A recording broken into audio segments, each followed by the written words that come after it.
Great Britain was a fantastic place for the Industrial Revolution to begin.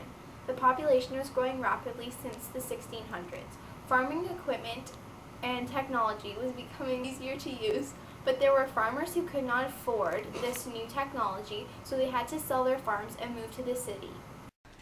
We can't afford the farm anymore. We must sell it. What a lovely farm. I'd like to buy it. Thank you. But now we have to work in the city. People such as Puritans, who were not allowed part of the Church of England, were not allowed to hold positions in the government, church, or army. Because of this, these people committed themselves to business and industry. Therefore, they were able to invest their money into new businesses and become rich. Yo, I'm an Anglican and you guys are Puritans. You guys are never going to be able to make anything. I'm the best. You're mean. Look at me now. Look at me now. Oh. I'm getting paper. Britain has a lot of raw materials, including coal. Coal was used to power the new machines. From the 1700s on, everything needed for industry to prosper was present in Great Britain. Miners had to dig for coal. Oh, this is hard work.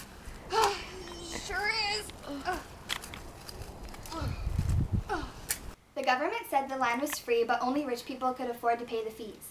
Those who were poor no longer had a place for their livestock to graze. This forced the poor farmers to sell their farms to the rich landowners. You have to leave the farm. But how are we going to pay for the babies to live? That's not my problem. New breeds of cattle and sheep replaced the old. These animals produced more meat and sheep grew thicker wool. They were also harder and did not catch diseases as easily. Unfortunately, the new animals were expensive and in short supply. No.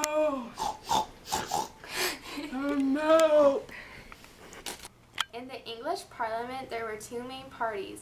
The Tories, which consisted of rich landowners, and the Whigs, who represented the middle classes. We are Tories. We are the Whigs. Textiles are cloth and cloth products which are made from synthetic fibers. Up until the 20th century, all cloth was made from plant or animal fibers. Making cloth from the animals. Making cloth from plants. One of the most important inventions in the textile industry was called the flying shuttle, which was made for weaving faster and allowed large icons. Flying shuttle! In 1764, the spinning jenny was invented as well as many other ways for improving spinning. England became the world's leading producer of cast iron. Everyone burned coal for heat in the winter. The Industrial Revolution could only happen if factories made products cheaper so that they could be transported to the people who needed them. During the 1700s, it was almost impossible to travel quickly or a long distance. Better transportation was desperately needed. One of the first ideas for improving the roads was called the turnpike system. Private companies were allowed to build a section of road and charge tolls to anyone who used it. Macadam roads were an improvement. It was soon being used by everyone. Come, come, come. We are building the first road. Oh, so hard work.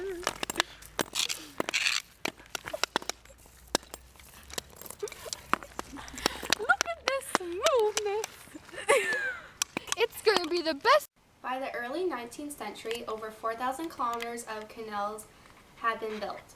By the mid-1800s, many railways lines had been built in Europe and Britain. Railways became the most important means for transportation during the late 19th century.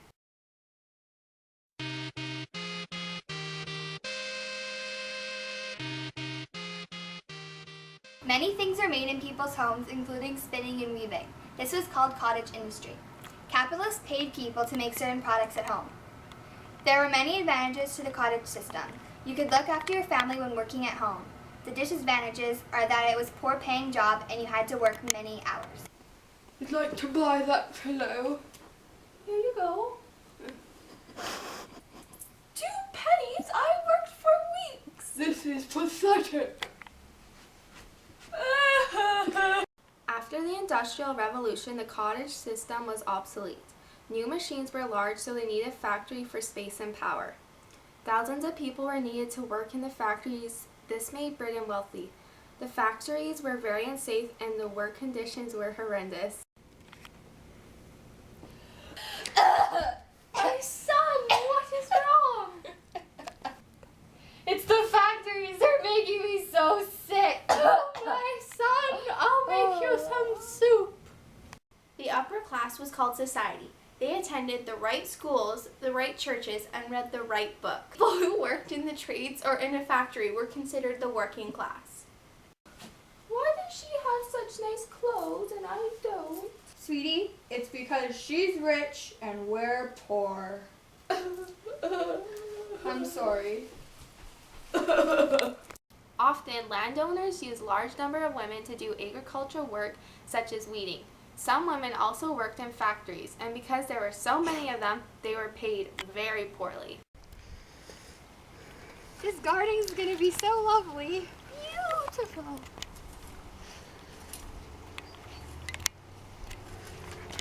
Often whole families shared a single room. Crime and disease were rampant. Britain had a very poor law which was supposed to help the needy, but did not work well. I'm so hungry. When will we get food? We won't have food for another week. I'm so sick. I need medicine. Oh, we have no money for medicine.